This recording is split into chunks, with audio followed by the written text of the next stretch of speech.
ಎಲ್ಲರಿಗೂ ನಮಸ್ತೆ. ತಮ್ಮೆಲ್ಲರಿಗೂ ಬೃಂದಾವನ ಬೆಳಕು ಯೂಟ್ಯೂಬ್ ಚಾನಲ್ಗೆ ಆತ್ಮೀಯವಾದಂತಹ ಸ್ವಾಗತ. ಮಹಾಶಿವರಾತ್ರಿ ಹಿಂದೂಗಳ ಅತ್ಯಂತ ದೊಡ್ಡ ಹಬ್ಬಗಳಲ್ಲಿ ಒಂದಾಗಿದೆ. ದಕ್ಷಿಣ ಭಾರತದ ಪಂಚಾಂಗ ಪ್ರಕಾರ ಮಾಘ ಮಾಸದ ಕತ್ತಲೆಯ 15 ದಿನಗಳ 14ನೆಯ ದಿನದಂದು ಮಹಾಶಿವರಾತ್ರಿಯನ್ನು ಆಚರಣೆ ಮಾಡ್ತೀವಿ. ಮತ್ತೊಂದೆಡೆ ಉತ್ತರ ಭಾರತದ ಪಂಚಾಂಗದ ಪ್ರಕಾರ ಫಾಲ್ಗುಣ ಮಾಸದ ಕತ್ತಲೆಯ 15 ದಿನಗಳ 14ನೇ ದಿನದಂದು ಮಹಾಶಿವರಾತ್ರಿ ಹಬ್ಬವನ್ನು ಆಚರಣೆ ಮಾಡ್ತಾರೆ.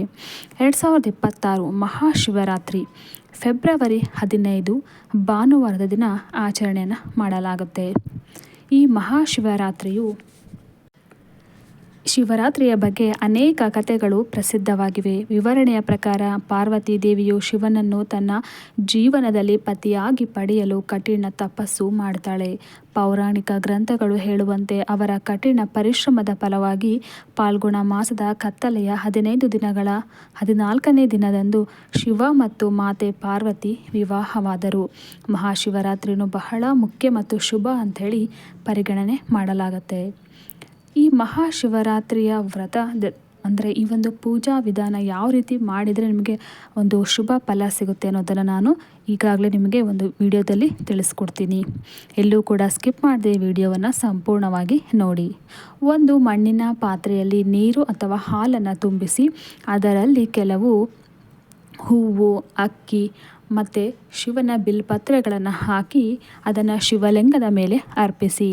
ಸುತ್ತಲೂ ಶಿವನ ದೇವಾಲಯವಿಲ್ಲದಿದ್ದರೆ ಮನೆಯಲ್ಲಿ ಮಣ್ಣಿನಿಂದ ಶಿವಲಿಂಗವನ್ನು ರಚಿಸಿ ಪೂಜೆಯನ್ನು ಮಾಡಿ. ಈ ದಿನದಂದು ಒಬ್ಬರು ಶಿವಪುರಾಣವನ್ನು ಪಠಿಸಬೇಕು. ನಿಮ್ಮ ಕುಟುಂಬದಲ್ಲಿ ಯಾರಾದರೂ ಒಬ್ಬರು ಶಿವಪುರಾಣವನ್ನು ಪಠಿಸಬೇಕು ಮತ್ತು ಮಹಾಮೃತ್ಯುಂಜಯ ಅಥವಾ ಓಂ ನಮಃ ಶಿವಾಯ ಎಂಬ 5 ಅಕ್ಷರಗಳ ಮಂತ್ರವನ್ನು ಪಠಿಸಬೇಕು. ಹೆಚ್ಚುವರಿಯಾಗಿ ಮಹಾಶಿವರಾತ್ರಿಯ ರಾತ್ರಿಯಿಡೀ ಎಚ್ಚರವಾಗಿ ಇರಬೇಕು. ಶಾಸ್ತ್ರೀಯ ಆಚರಣೆಗಳ ಪ್ರಕಾರ ಮಹಾಶಿವರಾತ್ರಿಯ ಪೂಜೆಯನ್ನು ಮಾಡಲು ಉತ್ತಮ ಸಮಯ ನಿಶ್ಚಿತ ಕಾಲ. ಆದಾಗ್ಯೂ ಭಕ್ತರು ತಮ್ಮ ಅನುಕೂಲಕ್ಕೆ ಅನುಗುಣವಾಗಿ ರಾತ್ರಿಯ 4 ಪ್ರಹರಗಳಲ್ಲಿಯೂ ಪೂಜೆಯನ್ನು ಮಾಡಬಹುದು.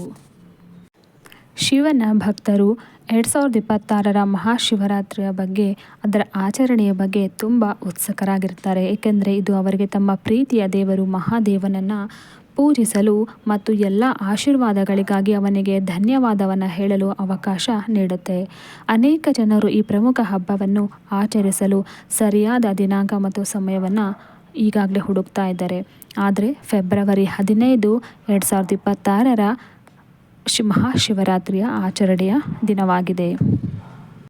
ಫೆಬ್ರವರಿ 15ರಂದು ಬೆಳಗ್ಗೆ 12:09 ದಿಂದ 12:59 ನಡೆಯುತ್ತೆ. ಇಡೀ ರಾತ್ರಿಯನ್ನು 4 ಭಾಗಗಳಾಗಿ ವಿಂಗಡಿಸಲಾಗುತ್ತೆ. ಇದನ್ನು ಪ್ರಹರಗಳು ಅಂತ ಹೇಳಿ ಕರೀತಾರೆ. ಮೊದಲನೆಯ ಪ್ರಹರ ಫೆಬ್ರವರಿ 15 ಸಂಜೆ 6:19 ದಿಂದ 9:26 ಎರಡನೆಯ ಪ್ರಹರ ಫೆಬ್ರವರಿ 16 ರಾತ್ರಿ 9:26 ದಿಂದ 12:34 ಮೂರನೆಯ ಪ್ರಹರ ಫೆಬ್ರವರಿ 16 ಬೆಳಗ್ಗೆ 12:34 ದಿಂದ 3:41 ನಾಲ್ಕನೆಯ ಪ್ರಹರ ಫೆಬ್ರವರಿ 16 ಬೆಳಗ್ಗೆ 3:41 ದಿಂದ ಬೆಳಗ್ಗೆ 6:48 ಇರುತ್ತದೆ. ಜನರು ತಮ್ಮ ದೈವಿಕ ಪ್ರೀತಿಯನ್ನು ಆಚರಿಸಲು ಈ ದಿನವನ್ನು ಶಿವರಾತ್ರಿ ಎಂದು ಹೇಳಿ ಕರೀತಾರೆ. ಶಿವನು ಪುರುಷನನ್ನು ಪ್ರತಿನಿಧಿಸುತ್ತಾನೆ, ಅದು ಮನಸ್ಸು ಮತ್ತು ಪ್ರಜ್ಞೆ, ಮತ್ತು ಪಾರ್ವತಿ ದೇವಿಯು ಪ್ರಕೃತಿಯನ್ನು ಪ್ರತಿನಿಧಿಸುತ್ತಾಳೆ, ಅದು ಪ್ರಕೃತಿ. ಅವು ಒಟ್ಟಿಗೆ ಸೇರಿದಾಗ ಅವು ಶಕ್ತಿ ಮತ್ತು ಜೀವನವನ್ನು ಸೃಷ್ಟಿಸುತ್ತವೆ. ಮಹಾಶಿವರಾತ್ರಿಯ ಮಧ್ಯರಾತ್ರಿ ಬ್ರಹ್ಮನ ಸಹಾಯದಿಂದ ಶಿವನು ರುದ್ರನಾಗಿ ಹೇಗೆ ಕಾಣಿಸಿಕೊಂಡನು ಎಂಬುದರ ಕುರಿತು ಮಹಾಶಿವರಾತ್ರಿ ಕಥೆಯೂ ಕೂಡ ಇದೆ. ಈ ರಾತ್ರಿ ಶಿವನು ರುದ್ರ ತಾಂಡವ ಎಂಬ ವಿಶ್ವ ನೃತ್ಯವನ್ನು ಮಾಡಿದನೆಂದು ಕೂಡ ಹೇಳಲಾಗುತ್ತೆ. ತನ್ನ ಮೊದಲ ಪತ್ನಿ ಸತಿ ನಿಧನರಾದ ಸುದ್ದಿ ಕೇಳಿದ ನಂತರ ಈ ಸೃಷ್ಟಿ ರಕ್ಷಣೆ ಮತ್ತು ವಿನಾಶದ ನೃತ್ಯ ಕೂಡ ನಡೆಯುತ್ತೆ. ಹಾಗೆಯೇ ಮಹಾಶಿವರಾತ್ರಿಯಂದು ಅನೇಕ ಜನರು ತಮ್ಮ ಆತ್ಮಗಳು ಶುದ್ಧವಾಗಲು ಮತ್ತು ಹೆಚ್ಚು ಆಧ್ಯಾತ್ಮಿಕವಾಗಲು ಉಪವಾಸವನ್ನು ಮಾಡುತ್ತಾರೆ. ಈ ದಿನದ ಉಪವಾಸದ ಕೆಲವು ಪ್ರಮುಖ ಸಂಗತಿಗಳನ್ನು ನಾನು ನಿಮಗೆ ಹೇಳೋದಕ್ಕೆ ಇಷ್ಟಪಡ್ತೀನಿ. ಮೊದಲನೆಯದಾಗಿ ಕೆಲವರು ನಿರ್ಜಲ ವ್ರತ ಎಂಬ ವಿಶೇಷ ಉಪವಾಸವನ್ನು ಮಾಡ್ತಾರೆ. ಅಲ್ಲಿ ಅವರು ಏನನ್ನೂ ಕೂಡ ತಿನ್ನುವುದಿಲ್ಲ ಅಥವಾ ಕುಡಿಯುವುದೂ ಇಲ್ಲ. ಇತರರು ಹಣ್ಣುಗಳನ್ನು ತಿಂದು ಹಾಲನ್ನು ಕುಡಿಯಬಹುದು.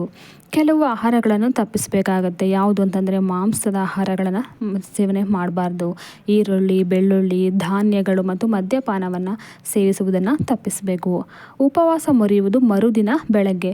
ಜನರು ಶಿವನನ್ನು ಪ್ರಾರ್ಥಿಸಿದ ನಂತರ ಉಪವಾಸ ಮುರಿಯುತ್ತಾರೆ. ಆ ದಿನ ಶಿವನನ್ನು ಪ್ರತಿನಿಧಿಸುವ ಶಿವಲಿಂಗವನ್ನು ಹಾಲು, ಜೇನುತುಪ್ಪ, ನೀರು, ಬಿಲ್ಪತ್ರೆ ಇವುಗಳಿಂದ ಅಭಿಷೇಕವನ್ನು ಕೂಡ ಮಾಡ್ತಾರೆ.